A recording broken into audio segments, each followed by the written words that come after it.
We're here in Las Vegas recovering Freedom Fest. Michael Medved, of course, talk show host, author, man about town. Just need no introduction. Michael, nice to meet you, sir. Thank you. It's great to be speaking to the NRA. It's good to have you on, sir. First of all, you're out of Seattle, and the first thing I have to ask you is, Seattle, the city government seems ridiculous, and the leaders there, and they implemented the $15 minimum wage, and now businesses, even liberal businesses, are saying we can't pay a $15 minimum wage. How crazy is it in Seattle right now? It's pretty crazy. What's interesting is that Seattle is a rapidly growing economy, and I think Margaret Thatcher once said, only rich people can afford socialism. And basically, that's what's been happening in Seattle, is because the economy is doing so well, because the city is prosperous and people are moving there. I guess they're trying to even the playing field with Newark and Detroit by imposing some of these ridiculous liberal strictures. The one thing that's amazing, and people don't know this about the state of Washington, the state of Washington is a very big Second Amendment state. And whenever they've tried to pass gun-grabbing initiatives, Bill Gates, the younger Bill Gates, the real Bill Gates, the rich Bill Gates, he put tens of millions of dollars into a so-called enlightened gun control initiative.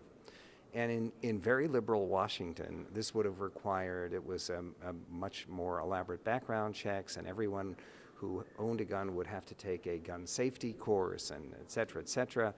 It was voted down 70-30 statewide. It was wiped out. I believe we have the highest percentage of our population who have concealed carry of any state in the union, and most people don't know that. But I will tell you, this is one of the Republicans now control the state Senate in the state of Washington, and part of it is Second Amendment issues, which are very, very strong issues, even in our very blue pro-Obama state.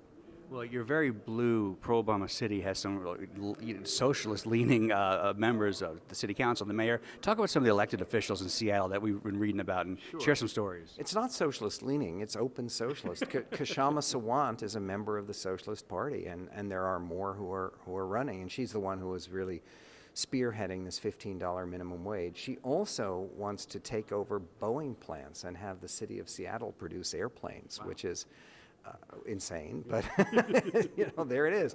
The one thing that I think gives people hope for the future is there is a substantial business community and some pretty big successful businesses, and they see through this stuff. I mean, and you're talking about Nordstrom's and Starbucks and Amazon and even Jeff Bezos, who's a very big lefty, on these basic issues of his ability to run a competitive business and make a profit. He's there. And I do think that the city council and the mayor, our new proudly gay mayor who got married under our new gay marriage law in the state of Washington. And by the way, when that passed, it passed with less than 1% margin. It was not like this overwhelming tidal wave. Okay, let's have gay marriage. Most Washingtonians, and me included, would support something like civil unions, but this emphasis on and I do think that there is going to be a pendulum swing in the other direction. I'm not sure there's no big election statewide in 2014 because we don't have a governor's election, we don't have a senatorial election. I'm very confident about capturing the governorship and both houses of the legislature in 2016. Michael, you're also known for your movie reviews, your comments on pop culture, and you look at Dinesh D'Souza's movie, you look at some of the Left Behind movies, you look at the conservative movies and TV shows that make a fortune, and then you look at some of the trashier movies that don't make any money. Why doesn't Hollywood and film and TV people, why don't they get that more and understand that the conservatives are craving for this kind of content and it makes a lot of money? Well, because one of the things that I've been writing about for 30 years is that Hollywood is not primarily motivated by money. I know that sounds like a radical suggestion, but no, of course everyone wants to make a profit, but the deepest motivation in Hollywood is winning the respect of your peers. Now that's a nice way of saying going to bed with starlets. That's the most powerful motivation there is being able to get models and young aspiring actresses and starlets to be interested in you, let's say it nicely. Right. And you don't do that by championing family values or conservative values or religion for the kind of life that most young aspiring filmmakers are attracted to do.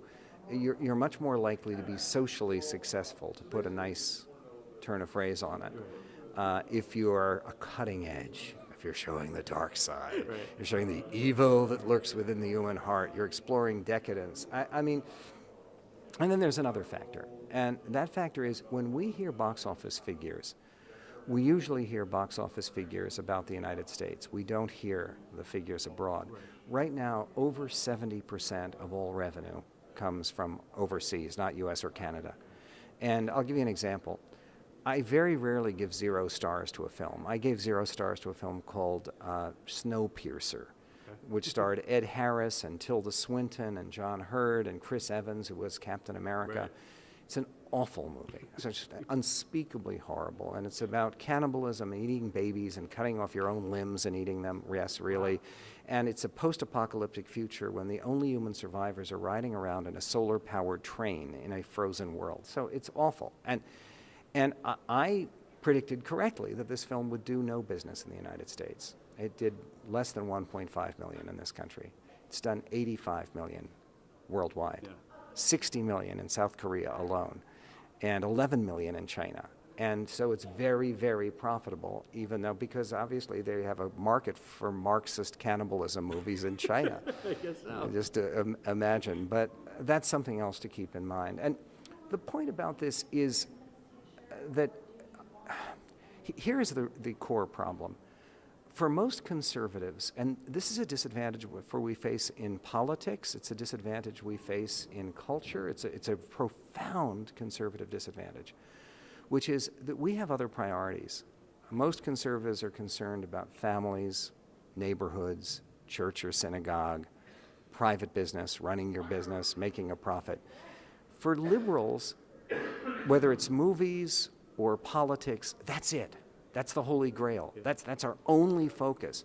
So it's unusual to find people with conservative values who go into the pop culture business.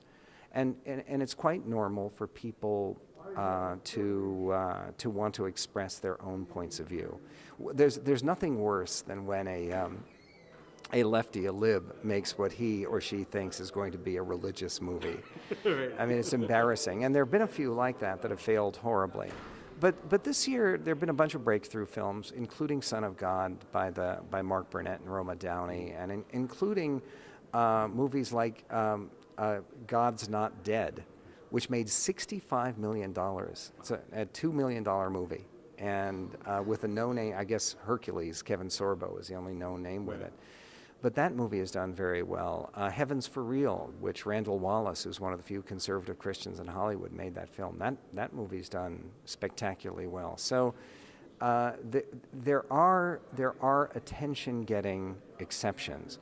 The problem with each one of those films is they don't play abroad. Okay. They're not selling in China or Japan or South Korea or France or anywhere else, and that's where a lot of the money is today.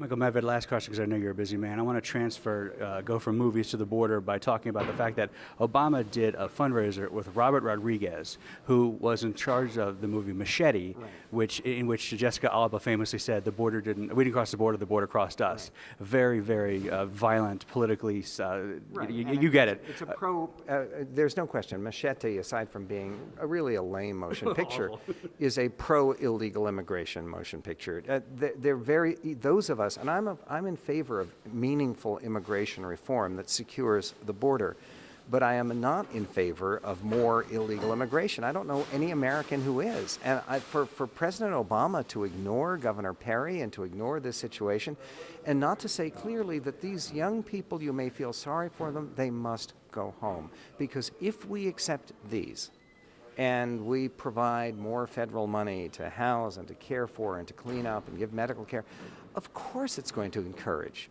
many, many millions more, and we can't do it. The American people won't stand for it, and they're right. It's wrong. Last question, how would you fix the border? Look, the main thing is to finish the stupid fence. And the fence is not a solution because about half the illegals right now are people who overstayed their visas and got in legally. And then also stop the catch and release stuff. I mean, once you have apprehended someone who was in the country illegally, there should be some proceeding, and it may take change of federal law. There should be some proceeding so they can immediately be deported and removed. Because if you're counting on them to be conscientious, oh yeah, we'll come in next month for our court date, good luck with that. That's the stupidest way to deal with this. The situation needs to be fixed. And by the way, I don't think it can wait till after the election. I think that but part of it is going to mean conservatives sucking it up and facing the necessity to do immigration reform. The current system sucks. And the reason the illegal immigration thing is such a problem is because the legal immigration system is terribly broken. The right people can't get in, and the wrong people do. That has to change. Michael, where do people reach you online and follow what you're doing? MichaelMedved.com. And we're on 200 stations around the country every single day. And Michael Medved, that's MEDV as in Victory, ED. Well, as a radio talk show aficionado, it's an honor to meet you, sir. Thanks for your time here on NRA News. Thanks a lot. What a great pleasure. Thank you.